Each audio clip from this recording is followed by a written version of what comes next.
Graham Squire is a highly skilled young chef. He produces top-quality cuisine, perfectly seasoned, combining exquisite flavours. And he's fast, with technical flair and a temperament that can cope with the pressure of a top hotel kitchen. And he's won selection as the UK's competitor at WorldSkills in Japan next November.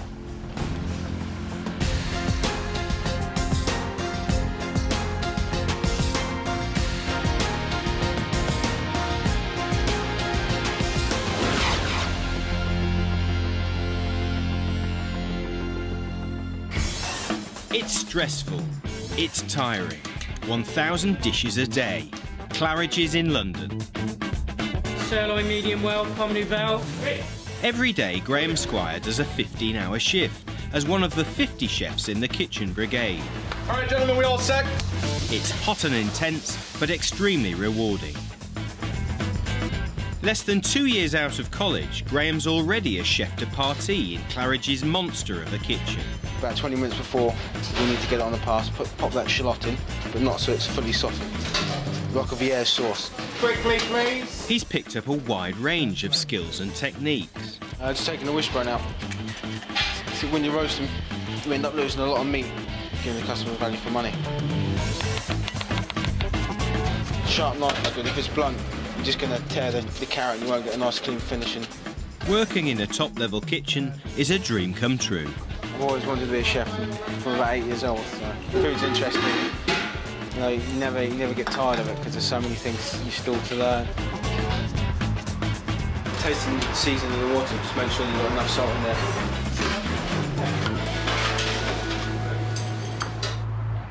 February 2007, the UK Skills Selection event. Graham sees off 2 other talented cooks to win the place in the UK team for WorldSkills in Japan. The judges are astonished at his technical excellence and the quality of his cooking. It was a Michelin dish, definitely. You know, it was. Looking at the WorldSkills standards, it's probably one of the best dishes I've seen. Yeah, it was good, very good. Every 2 years, WorldSkills showcases vocational trades through international competition. This year, 48 countries will go to Japan to compete for gold medals in skills ranging from painting and decorating, landscape gardening, to cooking and bricklaying. Graham has to combine the rigours of an intensive WorldSkills training schedule with his hectic day job in the kitchen. His day starts at 7 AM with a morning briefing from executive chef Martin Nail. For lunch today, we've got slow roast lamb with polenta, tomato and coriander. What's going in your sauce, Graham? You've got the jus, some jus with like a compote with tomato, concasse, coriander and some shallot. Good. In the ballroom this evening, 279 covers now. That's the salad of asparagus and then the tornado, Graham. So we'll seal 250 tornadoes. How many came in yesterday? 270. Okay. And then the 31 for the party. All right. So we'll count up the vegetarians and then just make sure that we've got enough. Any questions? Thank you. With the huge banquet this evening and the busy daily lunch service, it's going to be a typically heavy day today. First on his long list of jobs is to make 50 truffle donuts for a canapé party tonight. This is plain flour and baking powder, sugar and salt, 2 beaten eggs, 200 millilitres of milk infused with truffle and truffle marinade, which is port and Madeira. You add those in. Graham took the specialised chef course at Bournemouth and Poole College. It's part of the Academy of Culinary Arts scholarship scheme, combining work-based training at a top hotel or restaurant with college-based block release. It's a 3-year course, which is quite nice. You do 3 months learning your MVQs and doing butchery and pastry skills, and you do even wine waiter as well, just to get you to see front of house as well. And then they choose a placement for you depending on how you did. So they chose me Claridge's, and then you do a year work experience at your work placement, and you go back for another 3 months. You need to get your next MVQ level, MVQ level 3, and then you go back to your work placement for another year, and then you go back 3 months to graduate. The 2 12-month placements at Claridge's were under the supervision of a chef member of the Academy of Culinary Arts. In a lot of colleges it's difficult to get the funding to deal with ingredients such as foie gras, truffle, those sort of things, so it's good to be in a place and actually get hands-on for a year go back, get all your qualifications. And for Graham, it's not all about earning big money. It is tough. You have to really enjoy what you're doing, otherwise there's no point. Because it is long hours, it's hard work, it's hot work. Yeah, and it's not always the best money either, you know. It's more skill rewarding and then money reward that you're aiming for and your knowledge. Graham, how are we doing with the buffet? It's coming up. Executive chef Martin Nail has been a big influence on Graham's career. He's the latest in a line of WorldSkills competitors Martin's coached. Graham will be Claridge's third competitor, and we get a real depth and continuity of training and understanding, and people going out, not just turning up and saying, yeah, I'm the British team, but God blimey, the British team have arrived, and these guys will be ultra trained, and they'll really have the best skills at their hands to be able to go and win gold medals. But being a chef is not all about how well you can cook. Any kitchen is a great environment for anybody to learn. The skills that you have to be a good chef are not just cooking. You've got to be able to communicate, you've got to work with the team, you've got to have an understanding of getting the best out of people, you've got to really work and drive at it as well. It's not just something that comes very easily to anybody. When not slaving over a hot stove, one of Graham's responsibilities is managing fresh food stocks. High quality is paramount. You're looking for a beef, it's a nice bright colour. It's tender, as you see, but it's nice and it's firm, it's not too soft. You can seal it, you know, on the big grill. Graham's found some kebabs that don't pass muster. These kebabs these are going to be sent back. These got quite like a dark tinge to them, brown and grey discoloured. The air's got to them a little bit, so we'll get those sent back. A bonus for Graham is getting advice from a previous WorldSkills competitor who works alongside him. The training leading up to WorldSkills, probably had to complete about 300 working hours on top of my working week here.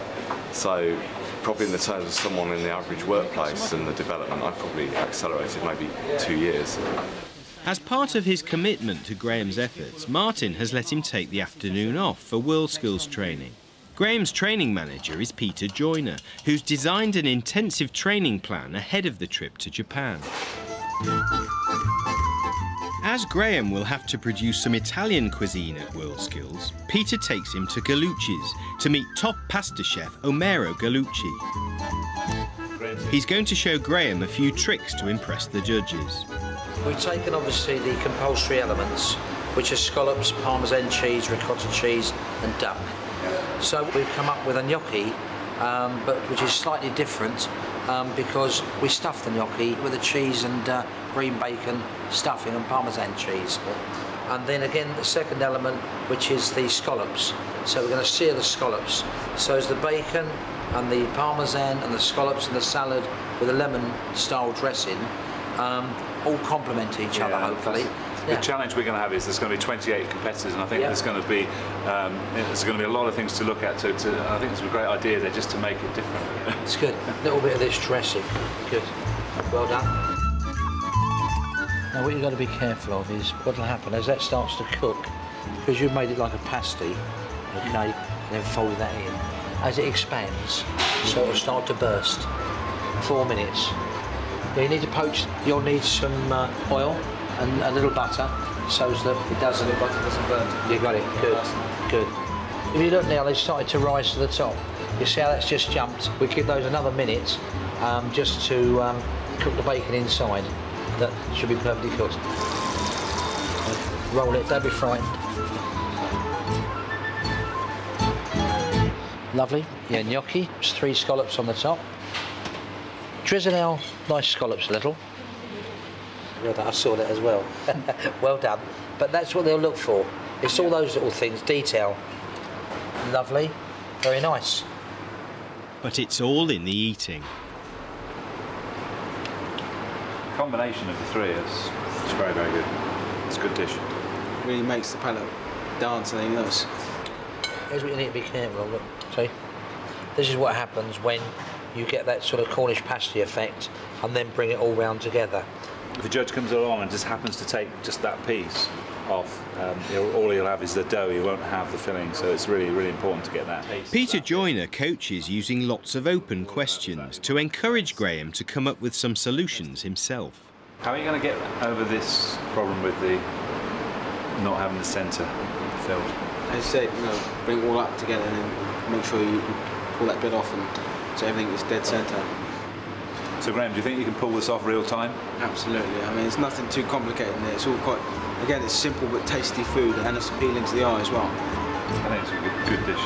Yeah. Graham is a very natural cook. He's very, very skilled at what he does. He has a very good sense of taste, and his palate is very good, so he knows when things are seasoned correctly. You know, you don't need to sort of say, oh, it needs a bit more salt, but that comes naturally to him. His main focus now is going to be attention to detail. There's going to be 28 different chefs there, all competing, doing the same tasks, and he's got to be cut above the rest. Drizzle that off a little bit. 1 mixed salad, no cucumber, 2 scallop de jour. Back at Claridge's, Graham briefs the boss about his visit to Gallucci's. Did you do anything with gnocchi? Yeah, we pan-fried the gnocchi, then we look at the fry, and then we just look at different techniques, try and make it easier. No, it sounds good. So what you can do, take these ideas, I want you to make them next week. We'll look at them and then we'll start with that as a base for your pasta dishes, and then see where we're going to take them to extend them and sort of make them good enough for the competition. It's 6 p.m. and the banquet chefs are called to a briefing ahead of the big function. Premier sous chef Andrew Jones tells the team what he expects of them. Right. We have 267 for dinner tonight. For the starter, we've got 259 halibuts. It's about top quality food, beautifully presented en masse. Each of the 270 servings has to be perfectly laid out. So we start off with the pureed potato that gets piped in like a sad face. A ring of spinach in the centre of each plate. Graham and myself will be saucing. Kurt, you'll be doing the vegetarian and running. Melinda, you'll be cleaning the plates again. Everyone has a specific job to do, and it all has to come together on time. Graham's got just 1 hour to seal 300 tornadoes of beef on a scorching hot plate. Caramelises the actual sugar and the actual flavour of the beef, and it gives it a nice flavour and colour.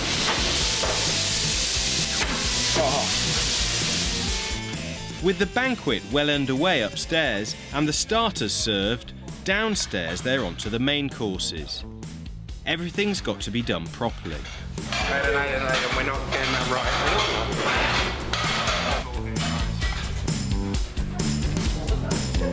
From felt pen on cling film to perfection on a plate.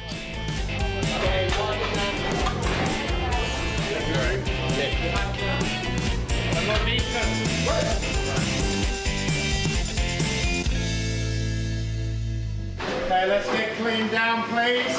Let's make sure all the equipment goes back in the box. Yeah, it's okay, it went quite smooth, so Come on. a big number, it's good. Yeah, even had fun on it. At the end of a 15-hour shift, Graham's shattered.